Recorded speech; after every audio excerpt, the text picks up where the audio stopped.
आज आपण गव्हाच्या पिठापासून खूपच हेल्दी, सॉफ्ट आणि युनिक असं एक रेसिपी बनवणार आहोत. त्यासाठी आपल्याला इथं गव्हाचं पीठ लागणार आहे. फक्त गव्हाच्या पिठापासूनच आज आपल्याला हे रेसिपी बनवायचं आहे. तर इथं मी गव्हाचं पीठ चाळून घेतलेलं आहे. तुम्ही इथे गव्हाचं पीठ चाळूनच घ्यायचं आहे. त्याचबरोबर आपण ह्यामध्ये घालूयात चवीपुरतं मीठ, थोडंसं तेल. आता आपल्याला हे चांगलं मिक्स करून घ्यायचं आहे. बनवणं खूपच सोपं आहे. मुलांच्या लंच बॉक्ससाठी किंवा ब्रेकफास्टसाठी तुम्ही ही रेसिपी बनवू शकता.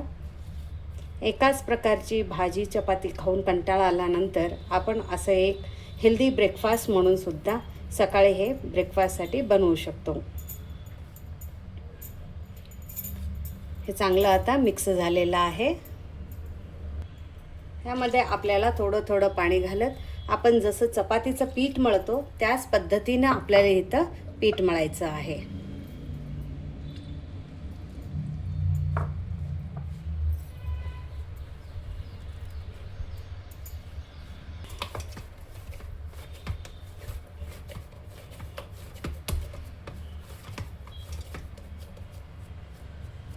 पीठ मळून झाल्यावर ह्यामध्ये थोडंसं तेल घालूयात आणि परत एकदा ह्याला चांगलं असं मळून घेऊयात.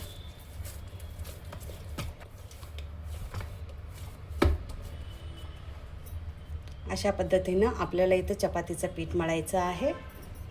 आता ह्याच्यावरती झाकून आपण हे भिजवायला ठेवूयात. इथं मी वांगं घेतलेलं आहे. वांगं धुवून घेतलेलं आहे. त्याचबरोबर वांग्यावरचे काटेसुद्धा काढून घेतलेलं आहे. होईल तितकं ज्वारी वांग्याचा आपल्याला इथं वापर करायचा आहे, कारण असे वांगं आपण वापरलं तर ह्याला टेस्ट खूपच छान येतं. तुम्हाला काप इथे मोठे छोटे कसे पाहिजेत त्या पद्धतीने तुम्ही इथं वांग्याचं काप करून घेऊ शकता. खूप पातळ असं ठेवायचं नाही आहे आपल्याला इथं वांग्याचे काप. इथे तुम्ही बघू शकता ह्या पद्धतीनं आपल्याला इथं वांग्याचे काप करून घ्यायचे आहेत. खूपच कवळे आणि खूपच छान आपले इथे वांगे आहेत. एका बाउलमध्ये आपण हे वांगं घालून घेऊयात. त्याचबरोबर एक अर्धा चमचा मीठ घालूयात आणि पाणी घालूयात. असं केल्यानं वांगं काळं पडणार नाही. असं आपल्याला एकदा चांगलं मिक्स करायचं आहे आणि आपण हे बाउल आता बाजूला ठेवूयात. इथे मी एक मोठा कांदा घेतलेला आहे. छोटे कांदे असेल तर 2 घ्या आणि आपल्याला हे असं बारीक स्लाइसमध्ये कट करून घ्यायचं आहे.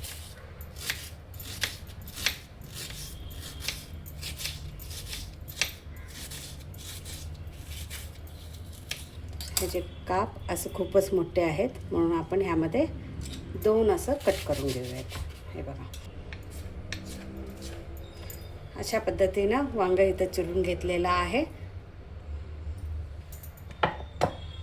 आता एका कढाईमध्ये आपल्या इथं 2 स्पून इतकं तेल घालायचं आहे. तेल गरम झाल्यावर घालूया त्यामध्ये थोडंसं मोहरी, थोडंसं जिरं, कढीपत्ता, थोडंसं हिंग घालूयात आणि चिरून घेतलेला कांदा. फ्लेम आपल्याला हाय फ्लेमवरच ठेवायचा आहे आणि हे सगळं चांगलं आपल्याला ह्या तेलामध्ये परतून घ्यायचं आहे.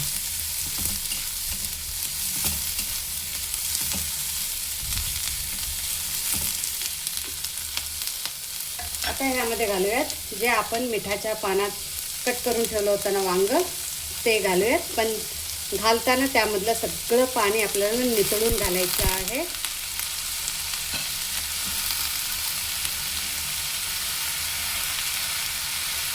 आता घालूयात चवीपुरतं मीठ. मीठ थोडंसं बघून घाला, कारण आपण जे वांगं भिजवत ठेवलं होतं ना त्यामध्ये सुद्धा थोडं आपण मीठ घातलेलं होतं. आणि हाय फ्लेमवरतीच आपल्याला हे सगळं चांगलं मिक्स करून घ्यायचं आहे. खूपच सिंपल आणि झटपट होणारं ब्रेकफास्ट, लंच, डिनरसाठी तुम्ही हे रेसिपी बनवू शकता. सकाळच्या घाई गडबडीतसुद्धा 10 ते 15 मिनिटात होणारं रेसिपी म्हणलं तरी चालेल. हाय फ्लेमवरतीच आपल्याला हे चांगलं परतून घ्यायचं आहे. आता गॅसचा फ्लेम आपल्याला बारीक ठेवायचा आहे. आता घालूयात हळद, गुंटूर बेडगे मिक्स आहे, लाल तिखट, त्याचबरोबर काळा मसाला, बारीक चिरलेली कोथिंबीर, कारळ्याचं कूट घालूयात 1 चमचा आणि वरून 1 चमचा आपल्याला इथं तेल घालायचं आहे. आता लो फ्लेमवरतीच आपल्याला वरती लीड लावून 1 ते 2 मिनटासाठी आपल्याला हे असं सोडायचं आहे. एक 5 ते 10 मिनटासाठी आपलं इथं पीठ भिजलेलं आहे. थोडंसं हाताला तेल लावून आपण ह्याला मळून घेऊयात. थोडंसं तेल आपण हाताला लावून घेऊयात आणि ह्याचा एक छोटासा गोळा बनवून घेऊयात.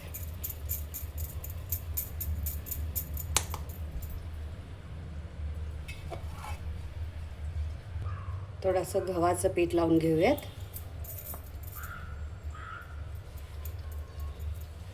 ह्याचं आपल्याला चपाती बनवून घ्यायचं आहे, फोल्ड करायचं नाही आहे. जितकं पातळ होईल तितकं पातळ आपण हे लाटून घेऊयात.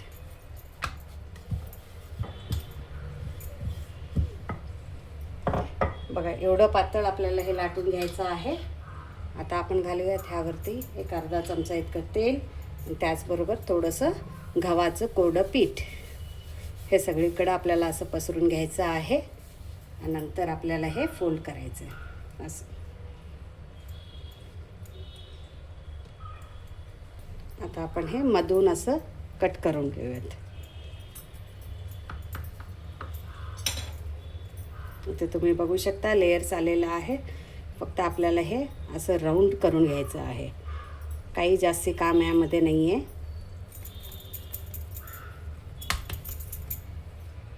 आता गव्हाचं पीठ लावून घेऊयात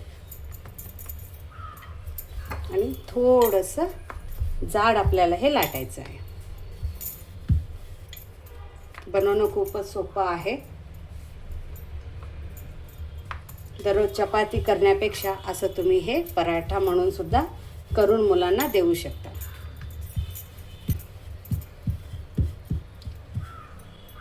परफेक्ट.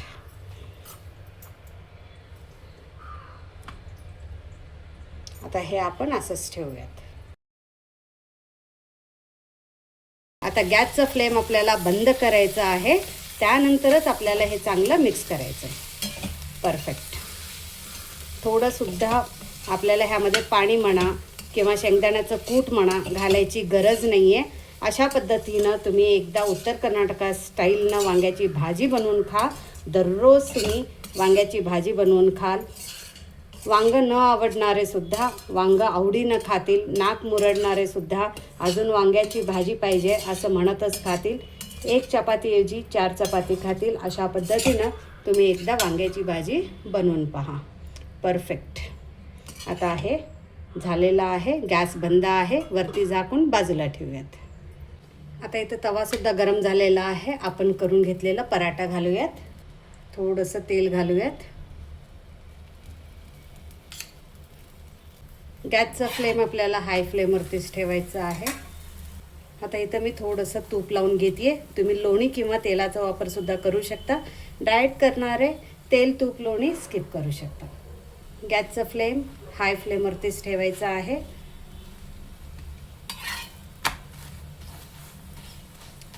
आणि असं आपल्याला थोडंसं कढची प्रेस करत इथं आपल्याला हे पराठा भाजून घ्यायचं आहे.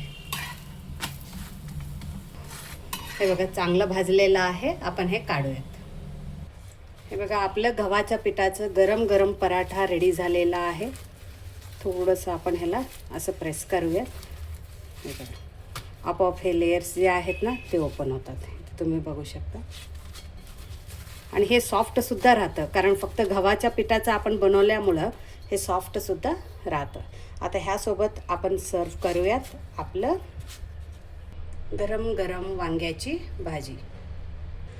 खूपच दिसायला तर मस्त दिसतंय. खायलासुद्धा खूपच छान आहे. हे बघा किती चांगलं आपल्या इथे हे पराठा लेयरमध्ये आलेलं आहे ते तुम्ही बघू शकता. हे बघा आणि तेवढंच सॉफ्टसुद्धा झालेलं आहे. हे बघा. तर नक्की ह्या पद्धतीनं तुम्ही एकदा करून मुलांच्या बॉक्समध्ये घाला, ते आवडीनं खातील, दररोज चपाती मागतील तुम्हाला. गरम गरम पराठासोबत हे उत्तर कर्नाटकाचं स्पेशल वांग्याचं फ्राय म्हणलं तरी चालेल, वांग्याची भाजी म्हणलं तरी चालेल. तुम्हाला आजची ही वांग्याची भाजी कशी वाटली ते नक्की कमेंट करून सांगा. आणि गव्हाच्या पिठाचं, प्युअर गव्हाच्या पिठाचं पराठा तुम्हाला कसं वाटलं ते सुद्धा मला तुम्ही कमेंट करून सांगायला विसरू नका. असंच भेटूयात आपण नवनवीन रेसिपीसोबत. प्रतिभाज रेसिपी मराठीमध्ये. थँक्यू.